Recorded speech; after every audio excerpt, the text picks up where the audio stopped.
नमस्कार, good morning. Chhattisgarh में स्वागत है आप सभी का। आप देख रहे हैं एबीसी24। मैं हूं आपके साथ श्रवण तंबोले। नमस्कार, मैं हूं आपके साथ योगिता वाजपेयी। इस बुलेटिन में छत्तीसगढ़ की हर खबर का आपको मिलेगा अपडेट, लेकिन उससे पहले नजर हेडलाइंस पर।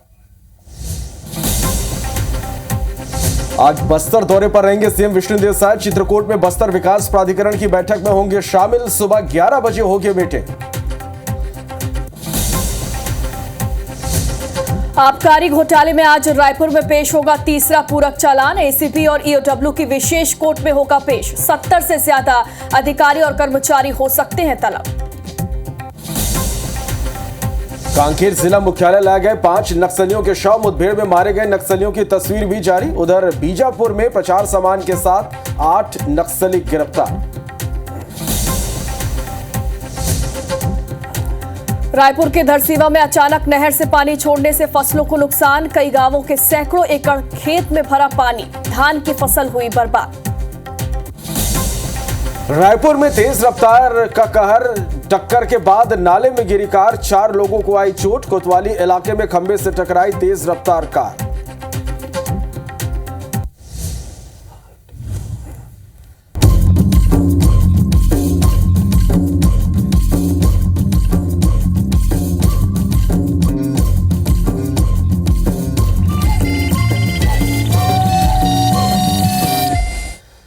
बुलेटिन की शुरुआत करते हैं। सबसे पहले बड़ी खबर रायपुर से, जहां आबकारी घोटाले मामले में आज तीसरा पूरक चालान पेश किया जाएगा।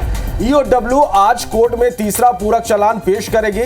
चालान में दर्ज 70 से अधिक अधिकारी कर्मचारियों को तलब किया जा सकता है। अधिकारी कर्मचारियों को नोटिस देकर कोर्ट में तलब कर सकती है एसीबी। ईओडब्ल्यू की विशेष कोर्ट में तीसरा पूरक चालान पेश होगा। तो ये बड़ी खबर आप तक हम पहुंचा रहे हैं आप रायपुर से।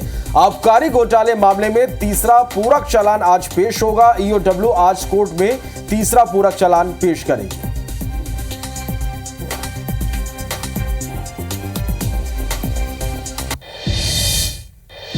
और इधर रायपुर के धरसीवा ब्लॉक स्थित मांढर नहर में अचानक पानी छोड़ने से कई गांवों के धान की फसल को नुकसान पहुंचा है।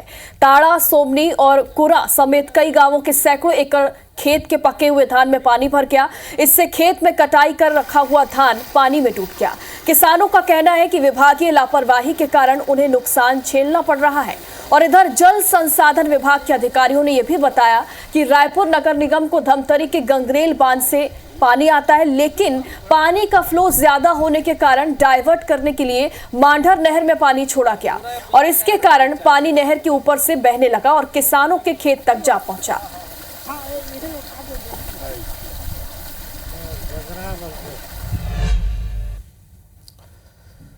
बढ़ते आगे, नक्सलियों के खिलाफ एक्शन लगातार जारी है। मुठभेड़ में सुरक्षा बलों ने 5 नक्सलियों के शव बरामद किए हैं।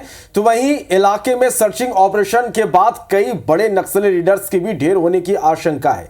घंटों तक चली मुठभेड़ पर देखिए हमारी ये रिपोर्ट।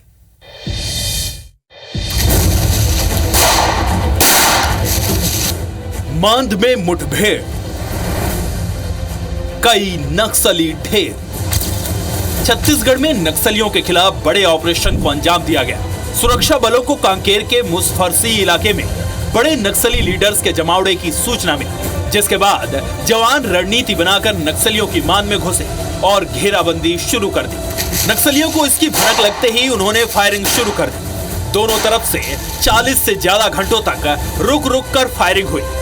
जवान इतने अंदरूनी इलाके तक दाखिल हो चुके थे कि जिले के एसपी उनसे संपर्क तक नहीं कर पा रहे थे। लगातार संपर्क नहीं हो पा रहे ऑपरेशन टीम के साथ, इसलिए पूरी जानकारी नहीं दे पा। जवानों ने मुठभेड़ में 5 नक्सलियों को ढेर कर दिया और जब वो शवों को लेकर वहां से निकले तो नक्सलियों ने फिर से फायरिंग शुरू कर दी। घंटों तक जारी इस मुठभेड़ के बाद जवान अपने कंधों पर नक्सलियों के शव लेकर वापस लौटे। मुठभेड़ में 2 महिला और 3 पुरुष नक्सली मारे गए, जिनकी तस्वीरें पुलिस ने जारी की हैं। जवानों ने मौके से 1 इंसास, 1 SLR और 12 बोर की राइफल बरामद की है। बीच में रुक रुक के फायरिंग भी हो रहा है, लेकिन और कोई बॉडी बरामद नहीं हुआ है। अभी जो 5 बॉडी मिले हैं उसमें अभी पहचान कार्रवाई नहीं हुआ है। केंद्रीय मंत्री अमित शाह की डेडलाइन के बाद नक्सलियों के खिलाफ एक के बाद एक एक्शन जारी। घंटों तक चल रही मुठभेड़ के बाद एक टुकड़ी नक्सलियों के शव लेकर वापस पहुंची, तो वहीं अब भी सैकड़ों जवान मुठभेड़ वाले इलाके में डटे हुए हैं और सर्चिंग कर रहे हैं। पखांजूर से अमिताभ भट्टाचार्य के साथ अमित चौबे, IBC 24, कांकेर।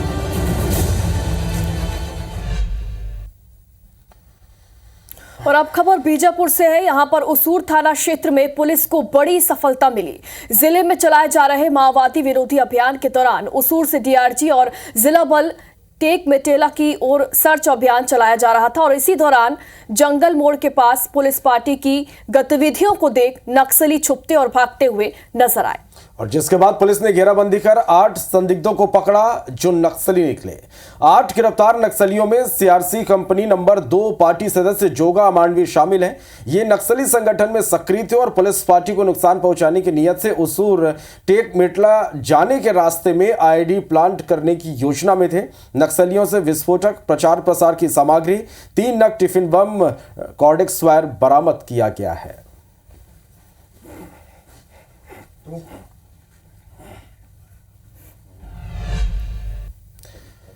और अब बात हादसों की। राजधानी रायपुर के एक्सप्रेसवे पर देर रात सड़क हादसा हो गया और इस हादसे में कार सवार 2 महिला समेत कुल 4 लोग घायल हुए हैं। फुंडहर की ओर से आ रही स्विफ्ट डिजायर कार को पीछे से अज्ञात वाहन ने टक्कर मार दी, जिसमें कार डिवाइडर को तोड़ते हुए नाले में जा गिरी। स्विफ्ट डिजायर कार टैक्सी है जिसमें 2 महिला समेत 4 लोग इसमें घायल हुए हैं। आसपास मौजूद लोगों की मदद से घायलों को बाहर निकाला गया और इसके बाद अस्पताल पहुंचाया गया। दुर्घटनाग्रस्त डिजायर कार बोरिया कला हाउसिंग बोर्ड निवासी शिवा माते नामक युवक की है जो कार को टैक्सी में चलाते। हादसे के बाद पुलिस मौके पर पहुंची और अज्ञात कार की तलाश में जुट गई। राजधानी रायपुर के एक्सप्रेसवे पे एक बड़ा सड़क हादसा हुआ है। बताया जा रहा है कि एक स्विफ्ट डिजायर कार को पीछे से एक अज्ञात कार ने टक्कर मारी है। उसके बाद जो है वो कार इस नाले में जाके गिर गई है और ये बताया जा रहा है कि इसमें 4 लोग सवार थे।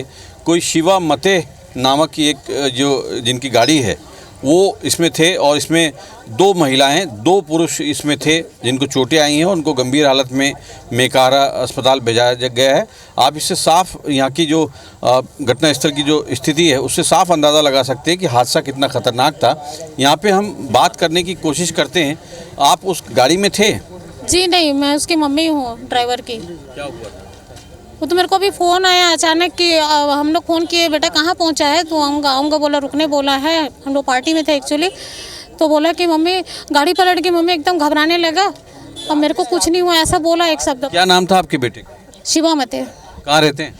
हम लोग सदानी दरबार बोरिया कला हाउसिंग बोर्ड कॉलोनी में। तो ये इसमें कितने लोग सवार थे? अब ये तो कंफर्म नहीं, 3 या 4 लोग थे मेरे ख्याल से। यहाँ पे ये सारा जो घटना स्थल इस बात का बयां कर रहा है कि यहाँ पे हादसा कितना बड़ा था और ये गाड़ी यहाँ से टकराने के बाद सीधा जाके उस नाले में जाके गिर गई है। अभी आप देख सकते हैं कि काफ़ी यहाँ पे जो लोग हैं रुक के देख रहे हैं। क्या सूचना मिली थी यहाँ पे आपको? गाड़ी एक्सीडेंट होने की सूचना मिली थी, इसीलिए जो है पहुँचे थे और जब तक पुलिस पहुँची तब तक जो है पब्लिक के द्वारा जो है जिनको चोट लगी थी उनको हॉस्पिटलाइज भेज दिया गया था। अब आगे की कार्रवाई हम लोग कर रहे हैं। एक्सप्रेसवे पे कोई पहला सड़क हादसा नहीं है। इससे पहले भी कई बड़े सड़क हादसे हुए हैं जिनमें कई लोगों ने अभी अपनी जान उसमें गंवा चुके हैं।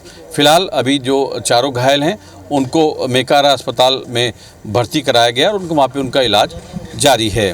कैमरामैन योगेंद्र मिश्रा के साथ तहसीन जैदी, IBC 24, रायपुर। अब रायपुर से एक और सड़क हादसे की खबर है। यहां पर तेज रफ्तार कार ने बिजली के खंबे से वो टकरा गई। घटना का CCTV फुटेज भी सामने आया। खंबे से टकराने के बाद स्टेशनरी दुकान में एक कार घुस गई। कार में पुलिस की जो तख्ती है वो लगी हुई थी। स्टेशनरी दुकान इस वजह से क्षतिग्रस्त हो गई। मॉर्निंग वॉक कर रहे स्थानीय लोग इस दौरान बाल बाल बच गए हैं। कोतवाली थाना क्षेत्र का ये पूरा मामला बताया जा रहा है। लेकिन बड़ी बात इसमें यही है कि ये जो कार है इसमें पुलिस की तख्ती लगी हुई है। तेज रफ्तार ये कार बिजली के खंबे से टकरा गई जिसका CCTV फुटेज भी आप देख रहे हैं। खंबे से टकराने के बाद स्टेशनरी दुकान में भी ये कार घुस गई। ज्यादा जानकारी के लिए हमारे सहयोगी तहसीन जैदी हमारे साथ जुड़ गए। तहसीन, कैसे ये हादसा हुआ वो तो हम देख पा रहे हैं, लेकिन बड़ा सवाल यही है कि पुलिस की तख्ती इस कार में लगी हुई है। कौन है वो व्यक्ति जिसकी कार है, कुछ जानकारी लग पाई? देखिए, अभी जिस तरीके से ये अल सुबह ये एक दूसरा हादसा हुआ है राजधानी रायपुर में, जिसको रफ्तार का कहर बोल सकते हैं। ये जो सदर बाजार के आगे सत्ती बाजार है, जो व्यस्तम बाजार है, और जहाँ के लोग जल्दी उठ के मॉर्निंग वॉक शुरू कर देते हैं, वहाँ पे ये हादसा हुआ है। करीब 4 बजे के आसपास का ये हादसा बताया जा रहा है, जहाँ पे तेज रफ्तार CG04 MC 54442 ये गाड़ी है, और इसने पहले कोतवाली तरफ से आई है और आने के बाद उसने बिजली के खंभे को उड़ाया है, और उसके बाद जो है स्टेशनरी दुकान में घुस गई है। और जिस तरीके से उसमें पुलिस की एक प्लेट लगी हुई है कांच पे, तो उससे इस बात की आशंका ज्यादा है कि वहां पे ये किसी पुलिसकर्मी की गाड़ी है, किसी पुलिसकर्मी के रिश्तेदार की गाड़ी ये जरूर समझ में आ रही है, क्योंकि ये बताया जा रहा है कि हादसे के बाद जो वहाँ प्रत्यक्षदर्शी लोग थे, ये हादसे के बाद वहां से इसमें जो युवक बैठे थे, अभी तक जो जानकारी सामने आई है कि उसमें 4 युवक बैठे थे, और उसके बाद जो हादसा हुआ है तो यहाँ से मौके से गाड़ी छोड़ के फरार हो गए। लेकिन ये आपको बता दें यहाँ पे कि ये जो पुलिस की जो प्लेट जो लगी रहती है, ये आजकल शहर में रात में कई गाड़ियों में लगा के घूमा जा रहा है। हालांकि ये गाड़ियां अनुबंधित होती हैं पुलिस विभाग में, किराए की गाड़ियां होती हैं, लेकिन उसके बावजूद जो प्राइवेट गाड़ियां हैं उनमें भी इस तरीके की पुलिस की प्लेट जो है वो लगा के आराम से लोग शहर में घूम रहे हैं। तो इसको अगर अभी समय रहते नहीं रोका गया पुलिस विभाग के आला अधिकारियों के द्वारा, अगर संज्ञान नहीं लिया गया, तो आने वाले दिनों में कई बड़ी वारदात इससे सामने हो सकती है, क्योंकि इसमें आसानी से, बहुत ही आसानी से गांजा या कोई भी मादक पदार्थ तस्करी की जा सकती है। तो अभी फिलहाल जो है वहाँ सूरत हाल की अगर बात करें, तो जिस तरीके से हमारे दर्शक देख पा रहे हैं, CCTV फुटेज आया है, तो ये खंबे उड़ाने के बाद बिजली वहाँ की गुल हो गई, और वहाँ पे जो मॉर्निंग वॉक कर रहे थे लोगों ने अपनी जान दौड़ के वहाँ पे बचाई है। लेकिन राजधानी रायपुर में जिस तरीके से जो बिल्कुल तहसीन, ये आप बिल्कुल सही कह रहे हैं कि इस तरीके से गाड़ियों में जब पुलिस की तख्ती देखी जाती है तो उनकी जांच पड़ताल नहीं की जाती, सर्चिंग नहीं की जाती, और यही वजह है कि गाड़ियों में अब आसानी से पुलिस की तख्ती लगाई जा रही है। और जैसा कि आप बता रहे हैं कि अवैध मादक पदार्थों की तस्करी भी इसके जरिए की जा रही है, तो इस पर रोक लगाना बेहद जरूरी है। बहुत बहुत शुक्रिया आपका तमाम जानकारी के लिए। बढ़ते आगे और अब बात सीएम के दौरे की कर लेते हैं। रायपुर से खबर जहां सीएम विष्णुदेव साय आज बस्तर के दौरे पर रहेंगे। बस्तर विकास प्राधिकरण की बैठक में शामिल होंगे। सुबह 11 बजे चित्रकूट में यह बैठक होगी। जगदलपुर रेस्ट हाउस में सीएम आज रात्रि विश्राम भी करेंगे। तो सीएम साय आज बस्तर के दौरे पर रहेंगे और यहां बस्तर विकास प्राधिकरण की बैठक में शामिल होंगे। सुबह 11 बजे चित्रकूट में यह बैठक होगी और आज रात्रि विश्राम जगदलपुर रेस्ट हाउस में करेंगे।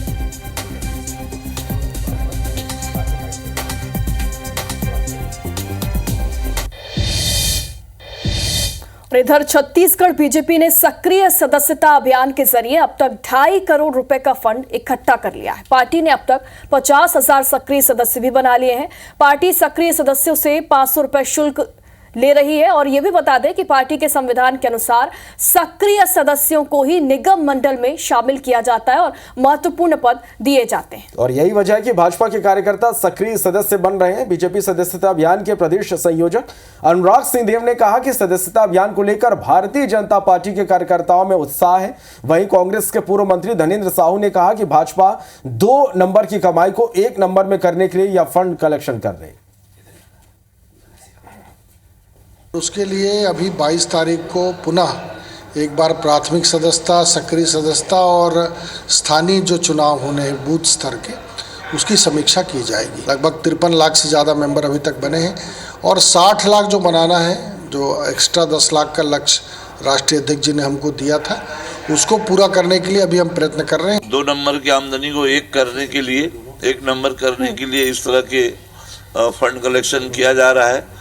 मैं पूछना चाहूँगा कि क्या जिन लोगों को सोशल मीडिया के माध्यम से जो मेंबरशिप बनाया गया, क्या उनसे भी पैसा लिया गया है? सदस्यता अभियान के नाम पे, फंड कलेक्शन के नाम पे ये भारतीय जनता पार्टी बड़े पैमाने पर भ्रष्टाचार कर रही है। मध्य प्रदेश और छत्तीसगढ़ के बॉर्डर में चिल्फी थाना पुलिस ने एक बड़ी कार्रवाई की। पुलिस ने वाहन चेकिंग के दौरान 30 लाख रुपए कैश सहित एक कार को जब्त किया और बताया जा रहा कि कार सवार 2 संदिग्ध दुर्ग से कैश लेकर राजस्थान जा रहे थे। तो वहीं एएसपी ने यह भी बताया कि दोनों संदिग्ध जाफिर हुसैन और मोहम्मद अशफाक राजस्थान के निवासी हैं, जो घुमंतु आयुर्वेद जड़ी बूटी बेचने का काम करते हैं, लेकिन कैश का कोई भी दस्तावेज नहीं दिखाने के कारण जब्त करने की यह कार्रवाई की गई है। इन दोनों व्यक्तियों को पकड़ा गया है, जिनके पास से लगभग 30 लाख रुपए के आसपास की रकम बरामद हुई है। इन पैसों के संबंध में पूछताछ करने पर इन दोनों व्यक्तियों के द्वारा कोई संतोषजनक उत्तर नहीं दिया गया, न ही कोई दस्तावेज प्रस्तुत किया गया है, जिसके कारण इनकम टैक्स विभाग को सूचना दी गई है और आगे की वैधानिक कार्रवाई की जा रही है। पत्थलगांव में मेला देखकर लौट रही बच्ची के साथ 5 नाबालिगों ने दुष्कर्म की वारदात को अंजाम दिया। आरोपियों ने बच्ची को सुनसान जगह पर ले जाकर इस पूरी घटना को अंजाम दिया है। पीड़िता की शिकायत पर पुलिस ने 4 नाबालिगों को हिरासत में भी ले लिया है। तो पत्थलगांव एसडीओपी के मुताबिक सभी आरोपियों के खिलाफ मामला दर्ज कर लिया गया है। एक फरार आरोपी की तलाश अब की जा रही है।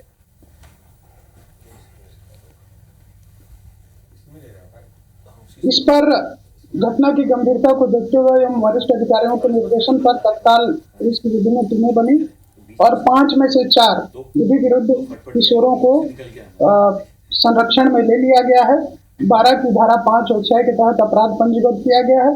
विवेचना जारी है और विवेचना में जो तथ्य आएंगे उनके अनुसार अग्रिम कार्रवाई सुनिश्चित।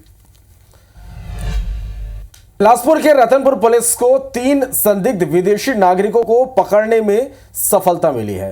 पुलिस ने अफगानिस्तान और उज्बेकिस्तान के रहने वाले संदिग्ध लोगों को गिरफ्तार किया है और रतनपुर पुलिस को अधिकारियों से दरअसल ये सूचना मिली थी कि एक कार तेज गति से आ रही है जो संदिग्ध हालत में है, जिसे रोकने के लिए पुलिस ने शनिचरी बाजार के पास बैरिकेड्स लगाए, लेकिन कार बैरिकेड्स को तोड़ते हुए आगे बढ़ गई। और फिर आनंद फानन में कोनी पुलिस को इस बात की सूचना दी गई। कोनी पुलिस ने कड़ी मशक्कत के बाद उस कार को घेरा बंदी करके रुकवाया है और कार सवार लोगों को थाना लाया गया, जहां संदिग्ध लोगों ने यह भी बताया कि वे ड्राई फ्रूट का काम करते हैं और इसी सिलसिले में वो इस तरफ आए थे। फिलहाल रतनपुर पुलिस ने संदिग्ध लोगों के खिलाफ और गैर इरादतन हत्या का मामला दर्ज कर लिया है और इस पूरे मामले की जांच पड़ताल की जा रही है। इसमें 3 लोग सवार थे, 2 पुरुष थे, 1 महिला थी और ये गाड़ी चलाते हुए जो चालक के नशे में था वो स्टॉपर को उड़ाया था और साथ में पुलिस वाले खड़े थे, उनको भी जान से मारने की नियत से उनको गाड़ी को आगे बढ़ाया था, जिसमें हम लोग थाने में 307, 186, 353 पूरे धाराओं के तहत हम लोग कार्रवाई कर। और इधर महासमुंद में स्वास्थ्य विभाग की बड़ी लापरवाही देखने को मिली। यहां अस्पतालों से निकलने वाले मेडिकल वेस्ट को खुली जगह में फेंका जा रहा है। नेशनल हाईवे 353 में शहर से 5 किलोमीटर की दूरी पर सड़क किनारे करीब 40 से 50 पैकेट में बायो मेडिकल वेस्ट को खुलेआम फेंक दिया गया, जबकि मेडिकल वेस्ट को खुले में फेंकने पर प्रतिबंध लगा हुआ है। अस्पताल प्रबंधन मेडिकल वेस्ट को शासन की ओर से निर्धारित एसएमएस कंपनी को देना होता है। निर्धारित कंपनी को मेडिकल वेस्ट नहीं देने पर अलग अलग गड्ढे खोदकर डिकम्पोज करना होता है, लेकिन यहां नियमों को दरकिनार कर मेडिकल वेस्ट को खुलेआम सड़कों पर फेंका जा रहा है। सामाजिक कार्यकर्ता इसे स्वास्थ्य विभाग की लापरवाही बताते हुए दोषियों पर कड़ी कार्रवाई की मांग कर रहे हैं। स्वास्थ्य विभाग के नोडल अधिकारी ने खुले में मेडिकल वेस्ट फेंकने को नियम विरुद्ध बताया है। यहाँ पर गंभीर लापरवाही बरतते हुए लगभग 50-60 बैग वहाँ पर खुले में फेंकाया हुआ है, तो उसके संक्रमण से निसंदेह वो प्रभावित होंगे और ये कहीं ना कहीं पूरे गांव और धीरे धीरे शहर को लेते हुए एक महामारी की आशंका फैल सकती है। आज ही मैंने पर्सनली एसएमएस वालों से बात किया हुआ है, वो अपनी गाड़ी भेज रहे हैं उसको उठाने के लिए और सीएमएचओ सर का भी डायरेक्शन है कि उसको कैसे भी करके तुरंत डिस्पोज करना। पहला। दूसरा, जो आप बोल रहे हैं एकदम सही बात है, ये हजार्ड है, लोगों का हेल्थ से जुड़ा हुआ है, तो इसमें हम एक्टिवली करके इसको जाँच भी कराएंगे और जो भी इसमें जाँच में जो भी पाया जाता है कि कहाँ से आया, किसने डाला, तो उसके नियमतः 100% उस पर कार्रवाई भी होगी, ये मैं आश्वस्त कराता हूँ आपको।